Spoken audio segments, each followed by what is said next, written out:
भाई की गाड़ी लेने के लिए आया हूँ भाई के घर, क्योंकि मेरी गाड़ी आपको पता है खटारा है और सैंड्रा की गाड़ी गई है आज सैंड्रा और मम्मी के साथ क्वेबेक, क्योंकि फाइनली मम्मी यहाँ पे एलिजिबल हो गई है वैक्सीन के लिए। तो उनको आज वैक्सीन लग जाएगी, क्योंकि फिर हमने तैयारी करनी है ना अपने ट्रिप पे निकलने की।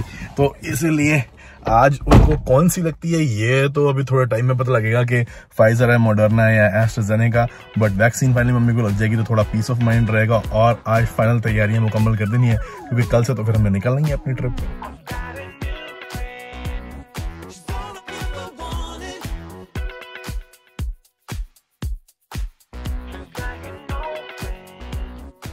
सबसे पहले तो जी जाना है बैंक यूएस डॉलर निकालने के लिए, क्योंकि वैसे तो मैं अपना प्रीपेड कार्ड मेरे पास पड़ा हुआ है, इंडिया वाले बैंक से रिचार्ज करा लूंगा, बट हाथ में थोड़ा कैश हमेशा होना चाहिए, पता नहीं कब जरूरत पड़ जाए, तो इसलिए बैंक से विड्रॉ करना है।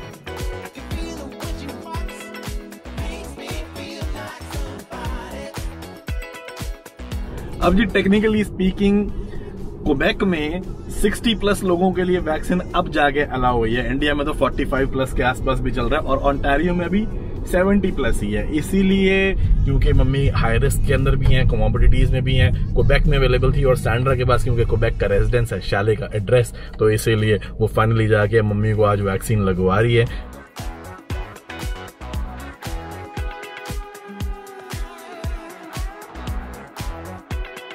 एंड यहाँ पे ये नहीं देख रहे, आई थिंक कहीं पे भी ये नहीं देख रहे हैं कि कौन कहाँ का रेजिडेंट है कि नहीं है, सिटीजन है कि नहीं है, किस कंट्री का है, क्योंकि वायरस भी ये सारी चीजें नहीं देखता। तो इसलिए एवरी पर्सन जो जहाँ पे है, अगर वो एलिजिबल हो वैक्सीन के लिए तो उसको वैक्सीन लग रही है। आई होप मम्मी को भी लग जाएगी। एड्रेस प्रूफ में मम्मी के पास क्योंकि कोई एड्रेस है ही नहीं यहाँ का, शी इज अ विजिटर, तो सिर्फ पासपोर्ट ले गई है अपनी एज दिखाने के लिए कि हाँ भाई मैं 60+ हूँ।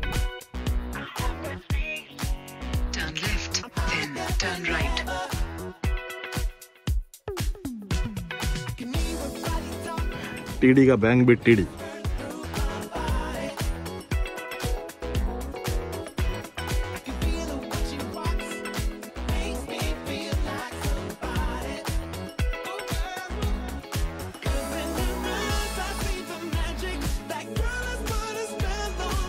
तो जी फाइनली बैंक वाला काम तो हो गया। यूएस डॉलर मैंने निकाल ली है, आपको पता है one of the king currency है ये, हर जगह जहाँ भी जाओ चल जाती है, एक्सचेंज कराने में काफ़ी आसानी होती है। क्यूबा में भी जब मैं गया था तो US dollar was one of the most popular and the best preferred currency, तो इसलिए डॉलर ले गए। अब तैयारी है क्योंकि कल तो निकलना ही है, बट अभी फिलहाल खुशखबरी ये किया है कि मम्मी को फाइनली वैक्सीन लग गई है और लगी है one of the most effective या एफिकेशियस वैक्सीन, जिसको एटलीस्ट आज के टाइम में बोल रहे हैं फाइजर बायोएनटेक, वो लग गई है उसकी फर्स्ट डोज। बट ये कहा है कि क्योंकि कनाडा में डोजेस की शॉर्टेज है तो वो ज़्यादा से ज़्यादा लोगों को लगाना चाह रहे हैं, क्योंकि यहाँ पे अपनी वैक्सीन मैन्युफैक्चरिंग तो है ही नहीं।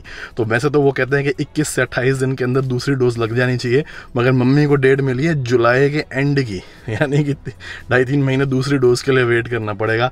बट अब देखते हैं उसका क्या हो सकता है, बट फिलहाल एटलीस्ट पहली डोज लग गई है, which is a good thing.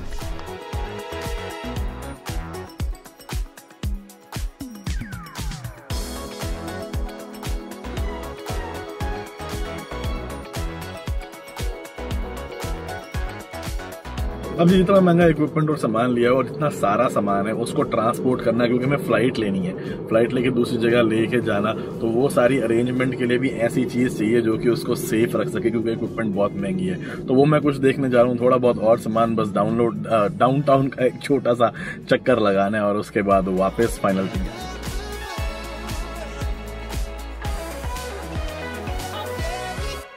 Please choose from the following options to reach the right department. For curbside pickup, press 2. Good afternoon, Vistec Vinton speaking. Hi, good afternoon. I was supposed to pick up a product by the name Mohit or Sandra.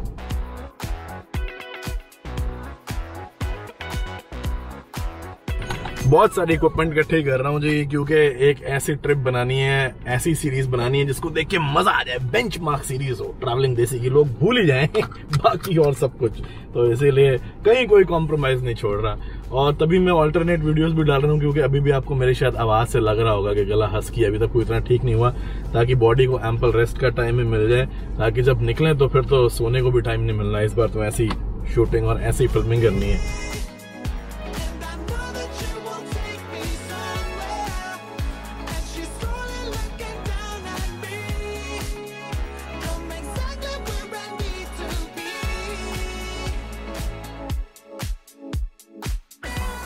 अब जैसे ही जी मैं थोड़ा बहुत खुश या excited होने लगता हूँ ना कोई पनौती मेरी जान को आके अटक जाती है। अब क्या करूँ, गलती भी मेरी थी, कुछ कह भी नहीं सकता। यहाँ पे होता क्या है, एक तो पहली बात मैं चलाता हूँ सोनाटा या सिविक, जो गाड़ियाँ उतनी तेज़ पिकअप या स्पीड पकड़ती नहीं है। डाउनटाउन में आजकल क्योंकि मैं आपको बता ही रहा था लगा हुआ है स्टे एट होम ऑर्डर, तो ट्रैफिक होता ही नहीं, सड़कें बिल्कुल खाली। और इसकी भाई की गाड़ी में हल्का सा एक्सीलेटर बंदा दबाए पता ही लगता कब 50 से 70 पहुँच गई। अब मैं डाउनटाउन में सारी जगह लिमिट है 50 की, मगर चलती गाड़ी में अंदाज़ा ही नहीं होता कि ये 50 पे चल रही है, 20-30 पे चल रही है। और मैं चला रहा था अपना, और बिल्डिंग के पीछे से एक गाड़ी निकली, उसके अंदर से मोहतरमा आई और उन्होंने इशारा किया साइड पे लगाओ, और मैंने गाड़ी साइड पे लगाई। और जैसे ही यहाँ पे ना ये होता है कि अगर आपको गाड़ी पुलिस रोकने को गए तो गाड़ी के अंदर ही बैठना होता, बाहर नहीं निकलना होता, वरना उनको लगता है कि हमारे ऊपर कोई थ्रेट है पुलिस वालों को, वो गोली शोली भी चला सकते हैं। इसीलिए गाड़ी के अंदर ही बैठना बड़ा ज़रूरी है। मैं बैठा रहा, कैमरे वैमरे मैंने बंद कर दिए, मैंने कहा यार कोई और मसला ना आ जाए, क्योंकि पता ही नहीं था कि क्या है। ऊपर से बंदा थोड़ा फ्रीक आउट भी कर जाता, पता नहीं है कितने पैसों का नुकसान हो। फिर आई और उसके बाद आगे कहती, sir I am sorry to stop you but you are actually above the speed limit, the limit is 50 and you were driving at about 70। मैं सुन के ही हैरान हो गया, मैंने कहा 70? ना मैंने कोई लाइट अभी, क्योंकि पहली बार तो मेरे को विश्वास ही नहीं हो, मुझे लगा वैसे ही किसी चीज़ से रोक लिया होगा।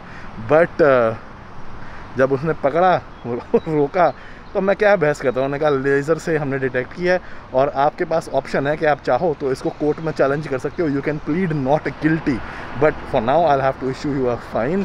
और फिर वो गई वापस गाड़ी में और मैं वेट करता रहा कि कब लेके आएगी, फ़ाइन कितने का आएगा। और ये है जी फ़ाइन, क्लियर ये लिखा हुआ है कि उसने मिनिमम फ़ाइन लगाया है। मैंने कहा कोई वार्निंग शॉर्निंग दे दो ना मैडम। कहती हमारा रोज़ का काम है, हमसे सब वार्निंग मांगते हैं, हम कोई वार्निंग नहीं दे सकते आपको। बट 75 इसके अंदर फ़ाइन लगा है। $28 जो है कॉस्ट्स लगी हुई है, वो शायद पुलिस की कॉस्ट होती है। Contribution $20, total amount $123। मुझे लगा था $500-700 की लग गई, बट $123 का फ़ाइन लगा हुआ, 123 का। मगर पैसे भी चलो एक बात होती है, सबसे बड़ा चक्कर ये है कि इन्होंने डीमेरिट पॉइंट लगा दिए हैं, क्योंकि मैं स्पीड लिमिट से ऊपर था, जो कि सबसे बुरी चलानों में से एक माना जाता है, और 2 डीमेरिट पॉइंट लग गए हैं। अब उसके क्या इम्प्लीकेशन है वो तो सैंड्रा ही बताएगी, घर जाके बात करता हूँ। बट इसीलिए ना मैं आजकल बहुत खुश होने से घबराता हूँ कि जैसे ही खुश होने लगता हूँ या एक्साइटेड होने लगता हूँ, कोई ना कोई बसूड़ी आ जाती है। रुक गया, घर का प्लान भी थोड़ा सा डिले हो गया, अब ये ट्रिप प्लान करिए, बस इसमें कुछ ना हो जाए। बाकी अब देखते हैं क्या बनती है बात।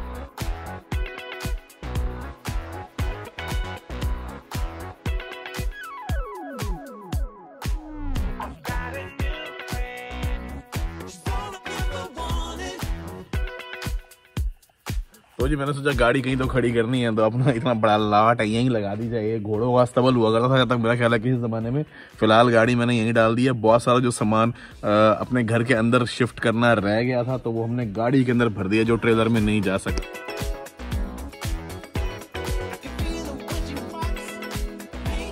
हाँ जी माता जी, हाँ जी मुबारक हो। फिर तुम्हारी नौ वैक्सीन लगा ली है? हाँ लगवा ली यार, हिम्मत कर। मेरे को तो डर लग रहा था, हाँ पर सही हो गया, सब बढ़िया हो गया, ठीक हो गया। चलो कोई दर्द तो नहीं हुई? अब दर्द हो रही है। हाँ। हुई है उस टाइम थोड़ी जैसे टेटनस के टीके में होती है। हाँ अच्छा अब ठीक दर्द तो हो रही है थोड़ी। है। She's saying just a little pain, like She was super brave. yeah, she's super brave mummy. ठीक है, पास हो गई। पास हो गई।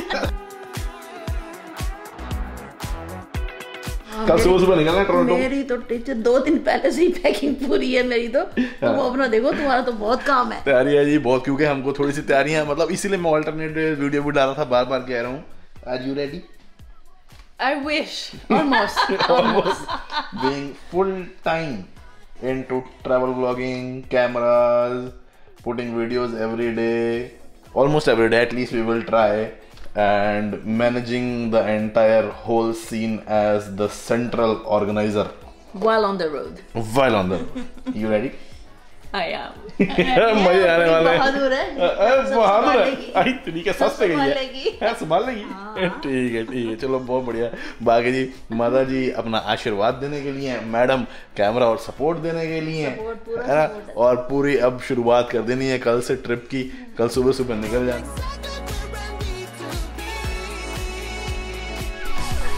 I didn't talk in front of mummy because I didn't want her to know that I got a speeding ticket today. But she'll know anyway tomorrow morning, no? Yeah, but at least she will be able to sleep properly tonight, no? Now you tell me about demerit point. What will 2 demerit point do to my record? Will it increase our insurance cost? It will increase the renewal of the license plate. Oh, the one that we pay every year? यहाँ पे Quebec में क्या होता है कि हर साल आप जब लाइसेंस अपनी प्लेट रिन्यू करते हो, नंबर की फीस हर साल देनी होती है। तो ये जो थर्ड पार्टी इंश्योरेंस होता है वो ऐड कर देते हैं। ऑन्टारियो में ऐसा नहीं होता। ऑन्टारियो में आपको इंश्योरेंस अपना अलग लेना पड़ता है थर्ड पार्टी के अलावा, फर्स्ट सेकंड पार्टी। खैर कैप डिटेल में क्या आ जाऊँ, यहाँ पे अब आप ये समझ लो कि in the licence plate every year it will add. Yes, and it depends on the number of points that you've lost. So for 2 points, it's about $50. $50 every year? For the duration that it takes to get those 2 points back, which is 2 years. 2 years? It will take 2 years to get those points out of my record? Yeah. और ऐसा भी होता है कि 10-15 point के आसपास हो जाए तो आपका ड्राइविंग लाइसेंस जब्त हो जाता है। अब तो बहुत ध्यान से चलानी पड़ेगी। और एनीवेज, मम्मी तो सो गई। बाकी ये वाली वीडियो पसंद आई हो तो लाइक एंड शेयर कर दीजिएगा। और आगे की जर्नी जो कि कल से शुरू होने वाली है, motor home trip and everything videos के साथ जुड़े रहने के लिए subscribe button and bell icon. Thank you so much for watching.